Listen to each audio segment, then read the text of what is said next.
السلام علیکم ورحمۃ اللہ وبرکاتہ۔ الحمدللہ والصلاة والسلام علی رسول اللہ، اما بعد۔ واجب الاحترام سامعین و سامعات، دارالتحقیق فیصل آباد اور مجلس تحفظ سنت پاکستان کے زیر اہتمام الاربعین فی الفتن یعنی 40 احادیث کے مجموعہ میں سے تیسری حدیث پیش خدمت ہے، جس کا عنوان ہے فتنوں کے زمانہ میں بہتر کون۔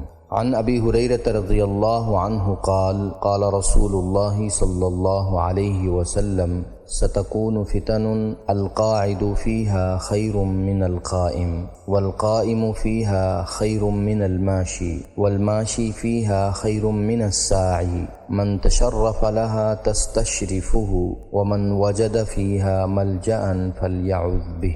حضرت ابو ہریرہ رضی اللہ عنہ سے روایت ہے کہ رسول اللہ صلی اللہ علیہ وسلم نے ارشاد فرمایا، ان قریب بہت سے فتنے ظاہر ہوں گے، ان میں بیٹھنے والا کھڑے ہونے والے سے بہتر ہوگا، اور کھڑا ہونے والا چلنے والے سے بہتر ہوگا، اور چلنے والا دوڑنے والے سے بہتر ہوگا، یعنی فتنوں سے کنارہ کش رہنا بہتر ہوگا۔ اور جو آدمی گردن اٹھا کر انہیں دیکھے گا تو وہ اسے ہلاک کر دیں گے، اور جسے ان فتنوں کے زمانہ میں کوئی پناہ کی جگہ مل جائے تو اسے چاہیے کہ وہ اس جگہ میں پناہ لے لے۔ اس حدیث کی تشریح پیش خدمت ہے۔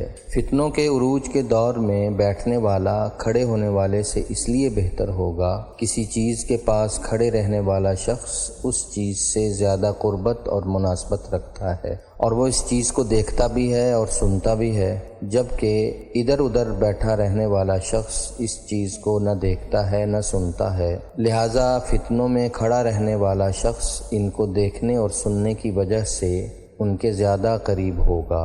اور فرمایا، جو شخص فتنوں کی طرف جھانکے گا، فتنے اسے اپنی لپیٹ میں لے لیں گے۔ اس کا مطلب یہ ہے کہ اگر کوئی شخص ان فتنوں کی طرف متوجہ ہوگا اور ان کے نزدیک جائے گا تو اس کی وہ توجہ اور نزدیکی اس کے ان فتنوں میں مبتلا ہونے کا باعث ہوگی۔ لہٰذا ان فتنوں کی برائیوں سے بچنے اور ان کے جال سے خلاصی پانے کی صورت اس کے علاوہ اور کچھ نہیں ہوگی کہ ان فتنوں سے جتنا زیادہ دور رہنا ممکن ہو اتنا ہی زیادہ دور رہا جائے۔ اعاذنا اللہ من الفتن ما ظہر منہا وما بطن۔ اللہ جل شانہ ہمیں تمام ظاہری و باطنی فتنوں سے محفوظ فرمائے، آمین یا رب العالمین۔